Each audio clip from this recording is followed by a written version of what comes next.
আসসালামু আলাইকুম দর্শক, আজকে আবার আসলাম আল মামজার পার্ক দুবাই। আজকে একটু বারবিকিউ করব, কিন্তু ওয়েদারটা কেমন জানি, মনে হয় বৃষ্টি আসবে। বৃষ্টি আসলে তো সব শেষ। এখানে অনেকগুলো প্রোগ্রাম হচ্ছে।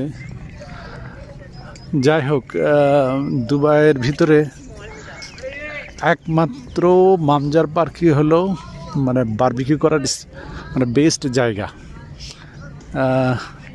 ছুটির দিনগুলোতে এমনি অন্যান্য অকেশনে এখানে মানুষজন আসে, এই পার্কে বেড়াইতে আসে। আমাদের সবচেয়ে বেশি আসা হয় এই মামজার পার্কেই। আমার অনেকগুলো ভিডিও আছে, আপনারা দেখতে পাবেন মামজার পার্ক নিয়ে। আর এখন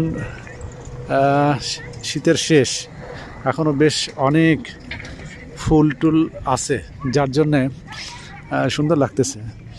খুব সুন্দর ঘ্রাণ বের হয়েছে, এই যে বারবিকিউর ঘ্রাণ বের হয়েছে। এই জায়গাটা খুব সুন্দর লাগে মামজার পার্কের।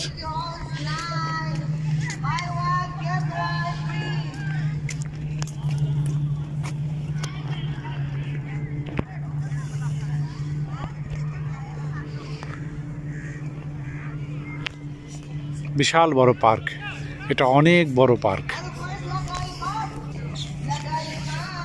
আমার ছেলে মেয়ে খুঁজতেছে যে কোথায় কোন প্লেসে বসা যায়। শেষমেশ আমরা একটা জায়গা পেয়েছি এবং আমাদের বারবিকিউ স্টার্ট করে দিয়েছি, অর্থাৎ চুলা জ্বালিয়ে ফেলেছি। এই চুলা জ্বালানো বা চারকোল জ্বালানো, এটাই হচ্ছে সবচাইতে মানে বারবিকিউ করার ঝক্কি ঝামেলা। এটা সময় লাগে, বেশ সময় লাগে এই চুলাটা জ্বালাইতে। যাই হোক, আমার ছেলেমেয়েরা ওরা ব্যাডমিন্টন খেলা শুরু করে দিছে। এই আমরা অবশ্য জায়গাটা খুব সুন্দর জায়গা পেয়েছিলাম, যার জন্য খুব সুন্দর মতো আমরা বারবিকিউ করতে পেরেছিলাম। দর্শক, এই যে আপনারা দেখেন পার্কের ভিতরে ফুলগুলা মানে খুব সুন্দর, এত তরতাজা। এই মরুভূমির দেশে ফুলগুলা ভাবাই যায় না। এসব ফুলগুলা এদেরকে তাজা রাখতে বা গাছগুলোকে তাজা রাখতে সবসময় পানি দিতে হয়। বলতে গেলে 24 ঘন্টার ভিতরে 4-5 বার পানি দিতে হয়। আমরা আমাদের যে প্লেসটা ছিল সেখান থেকে ওই সাইডে মানে শারজা দেখা যায়। আমরা বারবিকিউ শুরু করে দিয়েছি। এই যে ফার্স্টে মাছ দিয়ে শুরু করলাম। আসলে বারবিকিউ করতে অনেক সময় লাগে, তো আমাদের ক্ষুধা লাগে গেছিল। আমরা বাসায় থেকে কেক নিয়ে আসছিলাম। এই উইন্টার সিজনে আমরা আসলে প্রত্যেক বছরই বারবিকিউ করি, 2-3 বার করা হয়। এবার অবশ্যই একবারই যা হয়েছে। তাছাড়া বাচ্চারা অনেক খুশি হয়, আর তাছাড়া নিজেদেরও ভালো লাগে। সারাক্ষণ শুধু মানে অফিসে যাওয়া, ঘরে বসে থাকা ভালো লাগে না। এর চাইতে একটু পার্কে গেলে, বাহিরে গেলে বারবিকিউ করলে খুবই ভালো লাগে। সন্ধ্যা হয়ে গেছে, এবার দেখি পার্কে এই যে দোকান দিছে আর কি, আগে এগুলো ছিল না।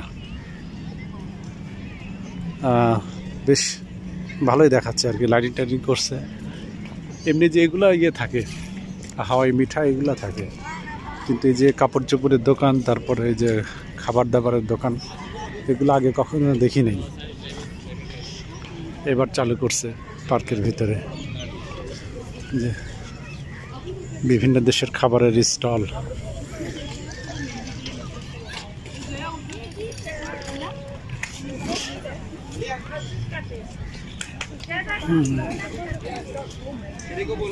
ভালোই।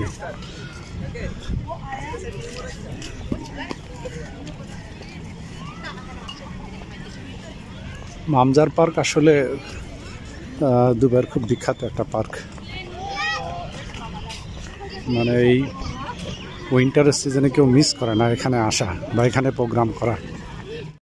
বারবিকিউ করার পরে খাওয়া দাওয়া শুরু করে দিছি। অবশ্য বাচ্চারা আগেই খেয়ে নিছে, আমি মাগরিবের নামাজ পড়ে তারপরে খাওয়া শুরু করলাম। এই যে মাছ, তারপরে এটা চিকেন, তারপরে এটা হচ্ছে আপনার টিকিয়া, কাবাব, তারপরে এদিকে আবার কি সব বানায় নিয়ে আসছিল।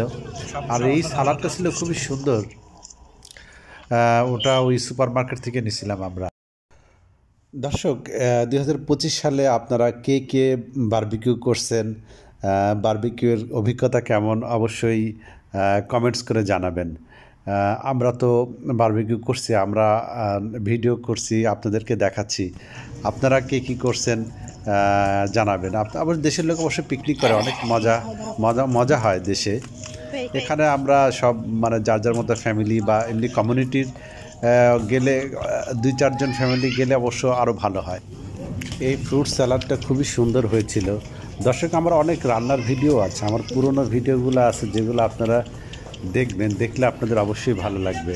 এখন অবশ্য আমার তেমন একটা ভিডিও করা হয় না। আমি আগে অবশ্য অনেক ভিডিও করছি, যেগুলা অনেক সুন্দর সুন্দর ভিডিও আছে, তো আপনারা দেখতে পাবেন, প্লে লিস্টে দেওয়া আছে। খাওয়া দাওয়ার পরে চা খাওয়ার পালা। দর্শক, আপনাদেরকে একটা জিনিস দেখাবো। এই যে বারবিকিউ করার পরে যে জ্বলন্ত চারকোলগুলো থাকে, এগুলা ফেলার জন্য নির্দিষ্ট একটা স্থান করে দিয়েছে পার্ক কর্তৃপক্ষ বা দুবাই মিউনিসিপ্যালিটি। এই নির্দিষ্ট স্থানেই ফেলতে হয় চারকোল, তাছাড়া বাইরে ফেললে কারো হয়তো ক্ষতি হইতে পারে, আগুন লাগতে পারে, কারো পা পুড়ে যেতে পারে, যার জন্য এই ব্যবস্থা। এই যে ইউজড চারকোল অনলি, এখানে ইউজড চারকোল ফেলার জায়গা। দর্শক, আজকে এই মামজার বিচ পার্কে আমাদের বারবিকিউ করার শেষে যে এখন বাসায় ফিরতেছি। এখন প্রায় রাত্র 9টা বাজে, অনেক লোকই চলে গেছে। এই পার্ক 10টা পর্যন্ত খোলা থাকে, আর ছুটির দিনে 11টা পর্যন্ত খোলা থাকে।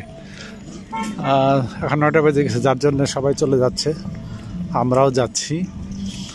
এই মামজার পার্কে আসা যায় যে কোনো মানে বাসেও আসা যায়, public transport plus Dubai taxi, আর যাদের নিজস্ব গাড়ি আছে তারা তো আসতেই পারে।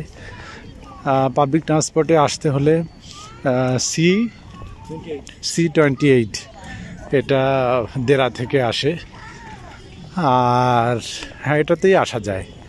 C28-এ দেরা থেকে মাত্র 3 দিরহামস নেয়, আর ইয়েতে ঢুকতে 5 দিরহামস। তো এটা একদম শারজা দুবাইয়ের বর্ডারে আল মামজার এরিয়া, খুবই সুন্দর সুন্দর প্লেস। এই মামজার পার্কের আসলে আমার অনেক স্মৃতি আছে, সেই প্রথম থেকেই আমি যখন দুবাইতে আসি সেই সময় থেকে, অর্থাৎ 1997 থেকে। এটা একটা খুবই সুন্দর পার্ক।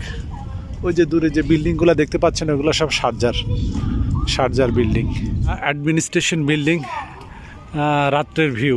পার্কের টিকিট কাউন্টার, 3টা টিকিট কাউন্টার আছে এখানে। আপনার ভিসা কার্ড বা ক্রেডিট কার্ড বা ব্যাংকের কার্ড দিয়ে টিকিট কাটতে পারেন। দর্শক, আজকের ভিডিওটা কেমন লাগলো আপনারা অবশ্যই কমেন্টস করে জানাবেন, শেয়ার করবেন, সাবস্ক্রাইব করতে ভুলবেন না। আজকের মতো এখানে শেষ করছি। ওকে, আল্লাহ হাফেজ।